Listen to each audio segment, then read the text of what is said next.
آمال الجزائر في الليالي الحالكة نحن طلاب الجزائر نحن للمجد بنات نحن آمال الجزائر في La grève du 19 mai 1956 en Algérie, selon les différentes régions, elle a pu être vécue d'une manière différente, mais en tout cas, c'est un événement extrêmement marquant. On a su des tracts subitement comme ça, grève de 8 jours, la grève. Il ne faut pas aller à l'école, il faut éviter de sortir, faites vos provisions, etc. Pourquoi, au niveau de la conscience populaire et de la connaissance de ces choses-là, il y avait un vide un peu, il y avait un manque de propagande, un manque. Parce que le 1er novembre, il ne faut pas oublier, beaucoup de gens l'ignorent ou sous-estiment un peu cet événement. Le 1er novembre, il a été déclenché comme un mouvement à contre-courant.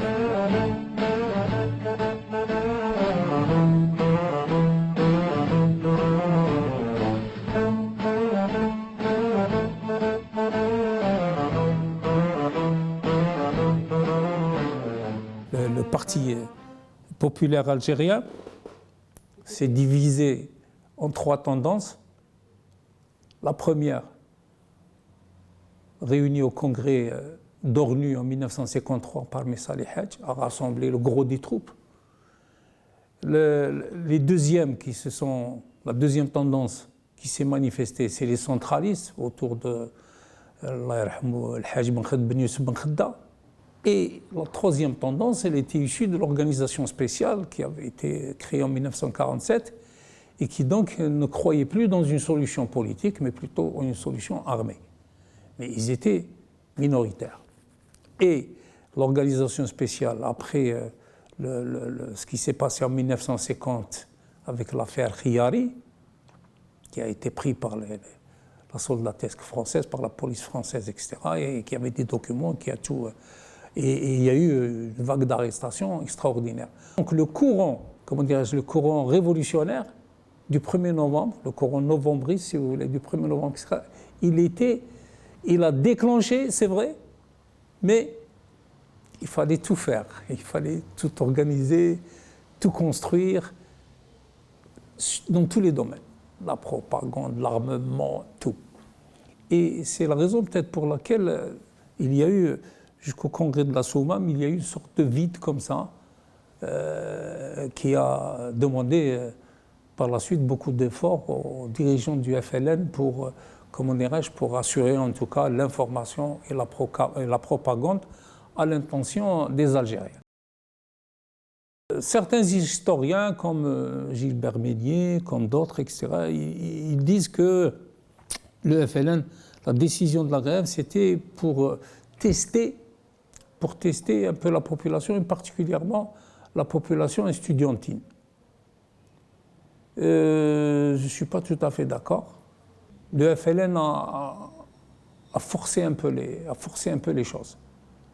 Je ne peux pas dire que c'est un coup de poker, mais je dis que c'est un coup vraiment très, très ambitieux. Très ambitieux. Et heureusement que cette grève a bien marché. Qui a pris la décision, je ne peux pas vous dire.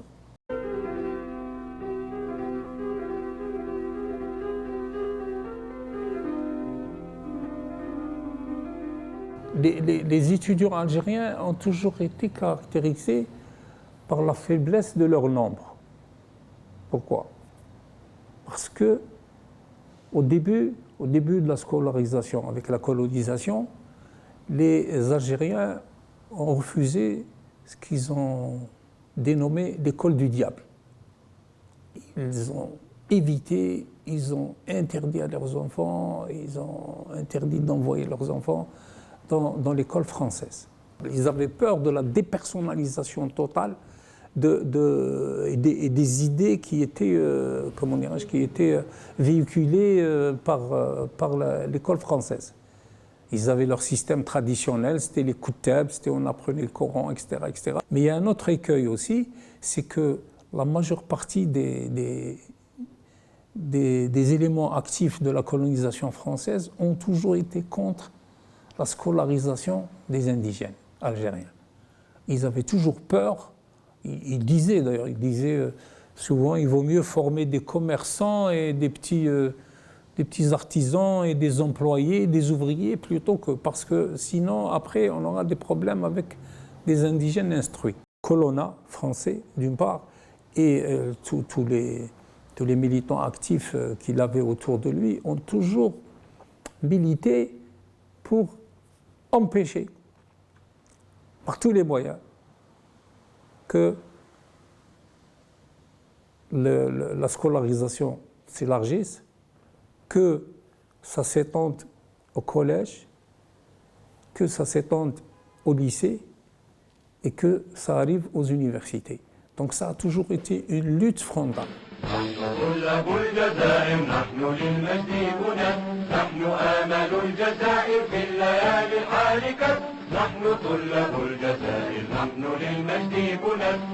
D'ailleurs, Pierre Bourdieu, dans ses études et son travail sur travailleurs en Algérie, il a eu le mérite de mettre le doigt sur cette question et de prouver et de montrer que un élément, un Algérien qui avait un emploi ouvrier, quel que soit le statut Tao, quel que soit son statut, c'était un privilégié. On pouvait le classer dans une aristocratie ouvrière, parce que, excusez-moi, je termine, parce que si on a un emploi, on a une stabilité, on a un revenu, un salaire, et là, c'est une situation vraiment privilégiée à l'époque. Moi, les statistiques que j'ai, en 1962, le nombre des étudiants algériens à l'étranger, en France particulièrement, il ne dépassait pas 1000 étudiants. J'ai lu le récent travail de Gilbert Meignier sur le FLN, et il donne entre 3000, il rajoute en petite note en bas, 500 étudiants algériens dans les différentes universités françaises. L'empêchement et les difficultés que les autorités françaises ont fait à l'égard de lycéens et des étudiants en France qui sont partis en France, la raison, c'était essentiellement la fuite de la sélection. C'est très difficile de s'inscrire à Alger et leur nombre à Alger n'était pas énorme. Peut-être, ça ne dépasse pas les 300, 230, me semble-t-il, à l'époque. Aujourd'hui, par exemple, au niveau des syndicats, on compare avec l'UGMA, au niveau des syndicats étudiantins, maintenant il y en a plusieurs. Les syndicats, ils sont essentiellement tournés vers leur avantage personnel. Un jour, j'avais rendez-vous avec l'actuel recteur de l'université d'Alger. Je devais le voir, à l'époque j'étais en droit, et il y a eu un brouhaha comme ça, il y a eu 2 ou 3 syndicats qui sont venus en force. Et il m'a dit au passage, je lui ai dit, alors tu vois, Gali, je vais les voir, il faut patienter encore et je vous verrai par la suite. Ensuite, il les a mis dans la salle du conseil scientifique et au bout d'un petit moment, il est reparti vers son bureau. Et moi, j'étais en attente, la salle d'attente, près de son bureau.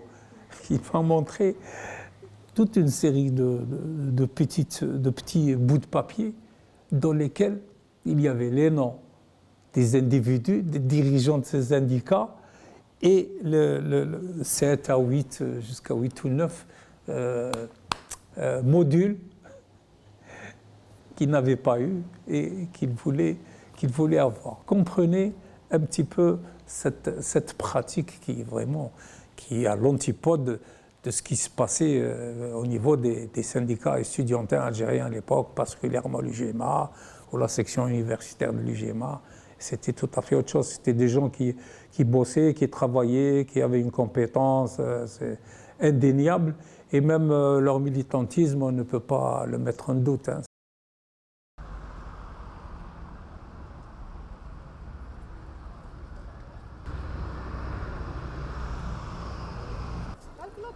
Depuis l'indépendance de l'Algérie, et on remonte jusqu'à maintenant, bon, il y a eu une grande massification. Elle a un revers.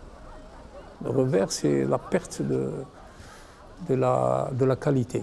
Le fait de suivre tout le temps aveuglément les exemples français, comme on l'a fait avec cette réforme, la réforme de LMD, licence, master, doctorat, déjà, on devrait leur rajouter au moins les bonhommes, les bacheliers qui viennent et qui accèdent à l'université algérienne, on devrait leur rajouter 2 ans d'études pour équilibrer un peu leurs connaissances et quand ils vont arriver à la licence, ça va être en tout cas insuffisant.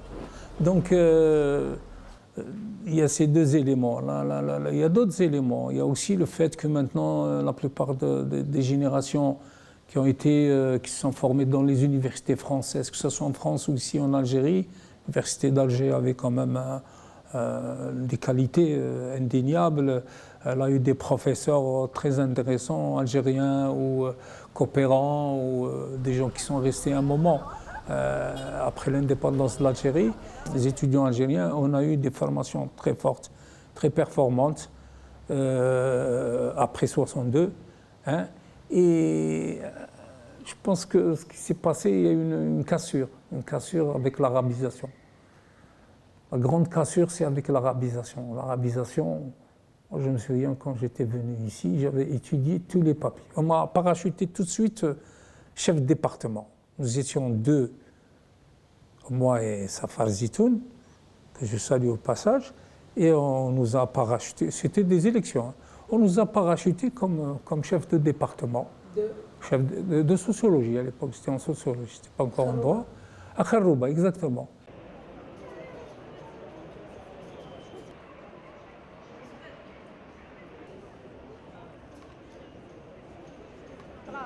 Bon, en tant que prof et d'une ancienne génération aussi. Nous, parce que ça nous remémore un petit peu tout notre itinéraire. Tout notre itinéraire. Et là, bon, même quand on est parti en formation à l'étranger, c'était dans un cadre légal. C'était pas avec les mêmes attitudes qu'on a vues dans les images que vous évoquez. Visa, machin, Macron, visa.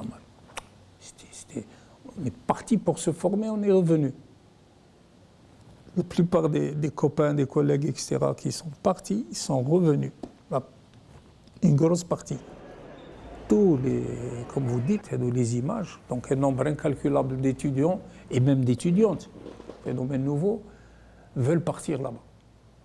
Ils veulent partir là-bas pour continuer leurs études, pour changer de vie. C'est un grand problème. Si l'Algérie finance une formation d'élite, vaille que vaille, et l'Algérie, elle est perdante.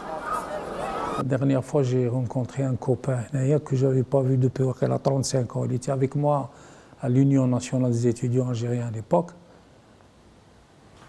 واش راك قلت له صافا لا باس il m'a pas reconnu. قلت له انا عرفتك دوكو انا ما نسيتكش. وراك قال لي je suis à Paris. Les médecins. On a parlé un peu. قال لي nous sommes 10 000 actuellement.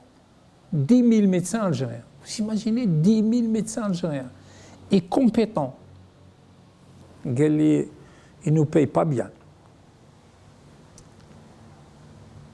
Nous travaillons comme des esclaves. Mais ils nous utilisent des trucs ما كانش كلش طايح علينا. Et on est présent dans la majeure partie des hôpitaux français. Le niveau il est excellent. Niveau de formation des médecins. C'est-à-dire l'Algérie, les Algériens les a perdus.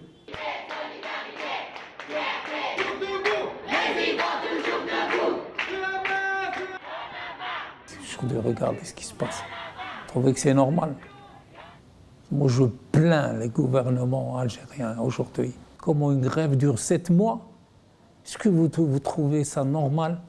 Est-ce qu'on peut supporter plusieurs mois de...